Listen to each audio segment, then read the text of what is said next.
안녕하세요. 진짜 실무로 배우는 구글 마케팅의 권대환입니다. 오늘은 그로스 해킹의 AARRR과 퍼널 분석에 대해서 설명을 드리겠습니다. 저희가 지난 두 번의 시간 동안 구글 광고에서 개요창을 보면서 성과 측정하는 것을 보여드렸는데 생각보다 수박 겉핥기식이 아닌가라는 그런 생각이 들으셨을 거예요. 사실은 그렇게 한번 설명을 드리고 그 다음에 요걸 설명드리고 그리고 다음 시간에 보여드릴 요 성과지표 자동화에 대해서 설명을 드리고 싶어서 이렇게 구성을 하였습니다. 그 개요창만 보고도 아주 좋은 인사이트를 얻을 수 있지만 사실은 전체적으로 보면은 무언가 더 다른 것들이 필요하고 특히 보고를 하기 위해서 그리고 우리가 왜 중요한 일을 하고 있는지를 우리 스스로를 증명하기 위해서는 어떤 다른 것들이 필요하거든요. 그래서 그런 것들을 진행하기 전에 간략하게 이론 설명으로 조금 준비를 해봤습니다.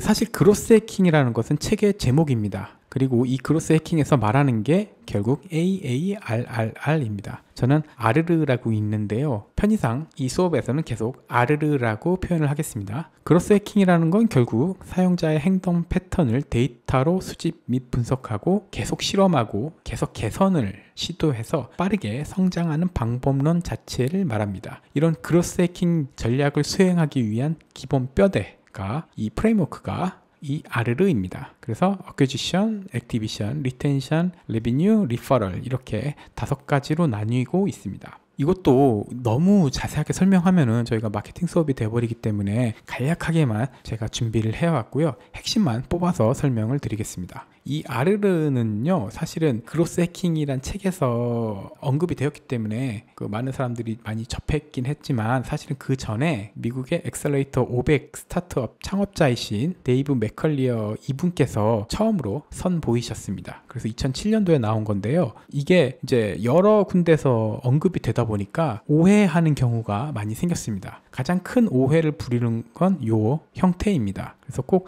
이렇게 순서대로 되어 있으니까 제일 먼저 여기에 힘을 써야 되고 또는 이 순서대로 일이 진행이 되고 오해를 하게 되는 경우가 있습니다. 근데 사실은 이렇지는 않거든요. 우선은 이 단계에 대한 정의부터 설명을 드리겠습니다. 이 어퀴지션은 사용자를 어떻게 우리가 획득했는가 를 주로 말합니다. 그래서 어떤 채널을 통해서 획득했는지를 주로 묻거든요. 예를 들어서 검색 광고인지 디스플레이 광고인지, 검색 광고이면 일반 키워드 광고인지 상품 키워드인지 브랜드 키워드인지 이슈 키워드인지 이런 것들을 구분해서 어떤 단계로 어떻게 우리가 획득을 했는지에 대해서 명확하게 알아야 된다라고 말하는 것입니다. 이미 아시겠습니다만 사실 광고비는 태운다라고 표현을 합니다. 한번 써버리면 광고비는 회수가 안 됩니다. 광고 성과가 안 좋았다고 광고비를 다시 돌려달라 이런 말을 할 수가 없거든요. 그래서 한번 쓴 광고비는 없어지기 때문에 가급적 효율적인 비용 사용을 위해서 이런 획득 단계를 중요시합니다. 고객을 획득했으면 그 다음은 활성화 단계입니다. 예를 들어 어떤 쇼핑몰에서 어떤 상품을 구입하려고 어떤 사람이 접속을 했는데 이 사람이 구매를 하기 위해서는 사실 회원 가입이 필요하거든요. 이런 식으로 구매를 하기 바로 전에 활성화 단계가 필요합니다. 그런데 구매를 결정을 해서 회원 가입을 하려면 이 사람이 무언가 좋은 걸 느껴야 돼요. 그래서 앞서서 계속 설명드렸던 아하 모먼트도 그 중에 하나가 됩니다. 그래서 저자분께서는 어떻게 표현했냐면 첫 번째 경험에서 몇 %의 이 행복감을 느꼈느냐, 그래서 액티베이션이 되는가, 무엇 때문에 액티베이션이 되는가, 이걸 더 중요시하게 생각하셨습니다. 그 다음에는 리텐션으로 요 단계입니다. 홈페이지에 한번 활성화된 상태에서, 그러니까 이미 우리 고객으로 들어온 상태에서 이분이 이탈하지 않고 계속 우리 홈페이지에 남아있을 수 있게 하는 것들, 그래서 우리 홈페이지에서 이분들을 얼마나 유지할 수 있는지에 대한 것, 그게 바로 리텐션. 아시다시피 이 무언가 마음에 들면 왜 주변 사람들에게 추천을 하지 않겠습니까? 그래서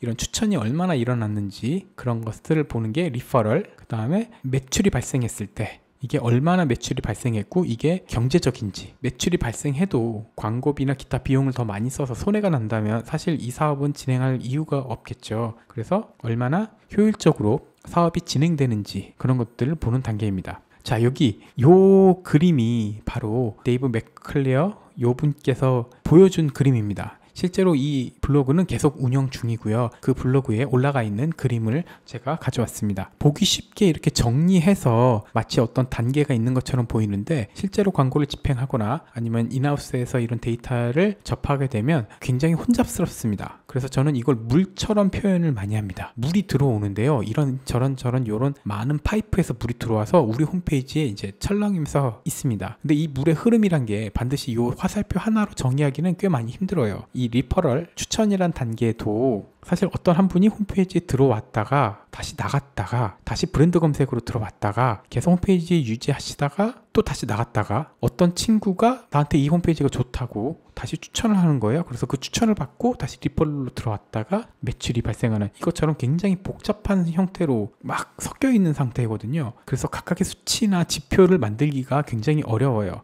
물이 굉장히 많이 섞여 있으니까요. 이럴 때 어떻게 우리 홈페이지가 지금 어떤 단계에 있고 사업적으로 어떤 것이 필요한지를 빠르게 알아내려면 어떤 방법이 필요할까라고 생각을 하다가 이런 프레임워크를 만들고 이 각각의 지점에 대해서 일종의 탐지침을 꽂는 거죠. 이런 식으로 측정을 해서 그 수치에 맞춰서 실험과 결과를 얻고 여러 가지를 개선시켜 나가자라고 하는 게 바로 그로스 해킹입니다. ARR는 현 상태를 알아보는 방법론이지 이것을 반드시 지켜야 되는 원칙이라든가 반드시 이렇게 해야 된다든가 아니면 모든 사업은 이런 단계로 나눠져 있던가 이런 것이 아닙니다. 특히 요즘은요, 그 객단가를 구하는 걸 넘어서요, LTV 같은 고객 생애 가치를 계산할 수 있는 시대이거든요. 이걸 계산하려면 어떤 한 회원이 우리 홈페이지에 들어와서 나갈 때까지의 모든 데이터를 다 가지고 있어야 됩니다. 그래야 이 회원이 우리 홈페이지에서 가지는 그런 라이프 스팬에 어느 정도의 돈을 쓰는지를 모두 측정을 할 수 있거든요. 그거를 누적시킬 수 있어야지만 고객 생애 가치를 계산할 수 있습니다. 근데 우리는 이거를 계산할 수 있는 그런 시대에 살고 있습니다. 여기서 더 세월이 지나면 특히 인공지능이나 그런 것들이 마케팅에 더 많이 도입이 되면 이 지표도 구하는 방법이 다 달라질 거예요. 그래서 자주 발생하는 오해 두 가지에 대해서는 꼭 알고 계셨으면 좋겠습니다. 첫 번째로 각 단계별로 지표가 정해져 있는 것이 아닙니다. 세월이 지나면 바뀔 수 있습니다. 하지만 우리가 어떻게 고객을 획득했는지, 이 고객이 어떻게 액티베이션이 되는지 과정에 대한 관심은 반드시 필요하다고 계속 말씀을 드리고 있는 것입니다. 그래서 예시로 획득 같은 경우에 어쩔 때는 앱 설치가 될 수도 있고요. 어쩔 때는 회원가입자가 획득이 될 수 있고요. 예를 들어 지금 우리 스타토리 홈페이지 같이 홈페이지에 방문하는 것 자체가 획득이 될 수도 있습니다. 그래서 결국 중요한 건 우리 홈페이지가 무엇을 위한 홈페이지고, 그래서 우리가 고객을 왜 획득해야 되는지, 그 획득 단계의 목표와 이유가 더 중요하다, 이렇게 말씀을 드리겠습니다. 두 번째로 단계의 순서가 있다, 그래서 가장 첫 단계가 중요하다, 이렇게 말씀하시는 분들도 계십니다. 근데 이게 사실은 오해입니다. 어떤 브랜드가 처음에 시장에 이렇게 런칭이 되었을 때요, 런칭 되자마자 이게 잘 팔릴 거라고 생각을 하고 광고가 집행되는 경우가 의외로 많습니다. 우리 주변에서 아마 흔히 보실 거예요. 어떤 큰 회사에서 우리가 어떠한 큰 사업을 준비해서 어떤 홈페이지를 만들고 이러저러한 이유로 어떤 상품을 만들어서 이제 런칭을 해요. 그래서 런칭하자마자 다음에 아주 크게 광고를 하죠. 사실 런칭 전부터 티저 이벤트부터 해가지고 막 몇십억씩 막 뿌려요. 그런데 정작 오픈해 놓고 매출을 보면 그 매출이 잘 안 나오거든요. 생각보다요. 우리가 투입한 광고비에 대해서 보다는 생각보다 안 나오죠. 예전에는 이런 일이 없었어요. 대기업에서 상품을 내면 무조건 잘 팔렸지 이렇게 마케팅에 대해서 신경 쓰지 않아도 됐었습니다. 요즘에 많이 달라진 거죠. 그래서 이 일을 하다 보면 그런 이야기를 참 많이 들어요. 그러니까 광고를 집행하는 이유가 획득이다 라고, 그러니까 클릭수만 높으면 좋은 거 아니냐, 이렇게 광고가 집행되는 경우가 몇 번 있습니다. 자주 말씀드립니다만 사실은 그렇지 않고요. 스타트업 같은 경우에는 오히려 액티베이션이나 초기 판매, 그래서 리퍼럴이 일어나는지, 추천이 일어나면 그만큼 좋은 상품이거나 마음에 들었다는 뜻 아니겠습니까? 그래서 리텐션이 얼마나 유지되는지 이런 것들이 올바르게 되었을 때 이제 획득에 대해서 신경을 써야 된다, 이런 것들을 주로 말씀을 드리고 있습니다. 그래서 이번에 주요 지표 추천에 대해서 말씀을 드리겠습니다. 마케팅을 하시는 분들이라면 필립 코틀러에 대해서 다들 알고 계실 거예요. 필립 코틀러가 처음에 마케팅 1.0, 2.0 뭐 이렇게 주장해서 지금 4.0까지 왔는데, 초기 마케터는 사실 그런 마케팅 믹스에 대해서 신경을 썼어야 됐었습니다. 뭐 프로덕트가 어떻고 프라이스가 어떻고 이런 것들을 신경 썼었는데 이게 바뀌었죠. 언제 바뀌었느냐? 2000년도 초반에 인터넷이 발전하면서 바뀌었습니다. 그 전까지의 광고들은 예를 들어서 TV 광고 같은 경우에 광고가 집행된 후에 이 광고 성과를 측정하기가 사실은 어렵습니다. 시청률이 좋은 프로그램에 우리가 광고를 하면 광고 성과가 더 좋다라고 기대하는 거지 실제로 그렇느냐, 이거는 알 수는 없습니다. 뭐 요즘에는 브랜드 키워드에 대한 검색 트렌드를 볼 수 있기 때문에 어느 정도 간접적인 성과 측정이 가능합니다만, 근데 인터넷이 도입된 이후 배너 광고나 검색 광고, 디스플레이 광고들이 발전하면서 바뀌게 됩니다. 지금 광고는 그래서 몇 명이 받고 몇 명이 클릭해서 몇 명이 구매를 했고 얼마나 매출이 올랐는지를 모두 숫자 1단위까지 정확하게 구할 수가 있게 되었습니다. 그래서 예전에 고전적인 마케터분들은 주로 홍보나 PR에 신경을 많이 썼다면 요즘 마케터분들은 두 가지로 구분되어서 업무가 진행이 됩니다. 퍼포먼스를 보여주는, 그래서 키워드와 디스플레이 광고를 주로 진행을 하고 비용 대비 광고 성과, 매출 등 것들을 계산해서 우리가 집행하는 광고가 실제로 매출에 기여를 하고 있다라고 명확한 퍼포먼스를 보여주시는 퍼포먼스 마케터들, 그리고 여전히 브랜드는 중요하거든요. 주로 블로그나 SNS나 온라인 카페 등을 통해서 브랜딩에 중점을 두시는 브랜드 마케터들, 이렇게 크게 두 가지로 나뉘어서 마케터분들이 일을 하고 계십니다. 이거를 설명드린 이유가 뭐냐면요, 정말로 옛날엔 마케터가 마케팅 믹스에 대해서 신경을 썼는데 요즘에는 브랜딩과 퍼포먼스에만 신경을 쓴다는 이야기입니다. 더 이상 상품을 개발할 때 마케터가 필요 없습니다. 상품 기획자가 필요한 거지.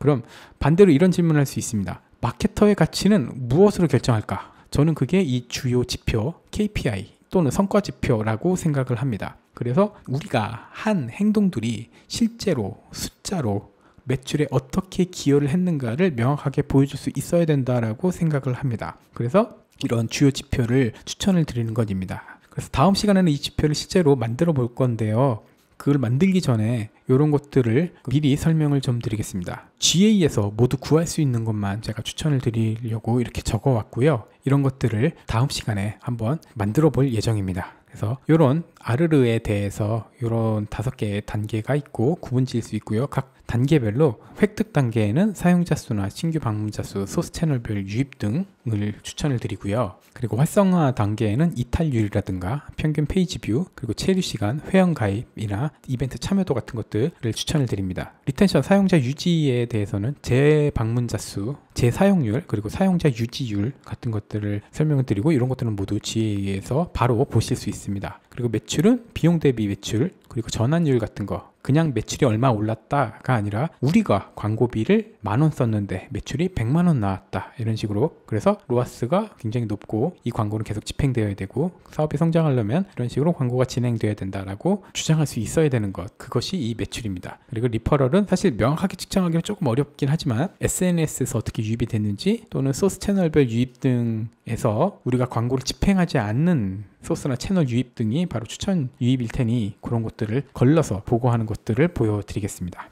그래서 이번 시간은 강의 시간이 너무 길기 때문에 여기서 종료를 하고요. 다음 시간에 이 아르르를 반영한 성과지표, 그것도 실시간으로 자동으로 작성될 수 있도록 성과지표를 만드는 법을 알려드리겠습니다.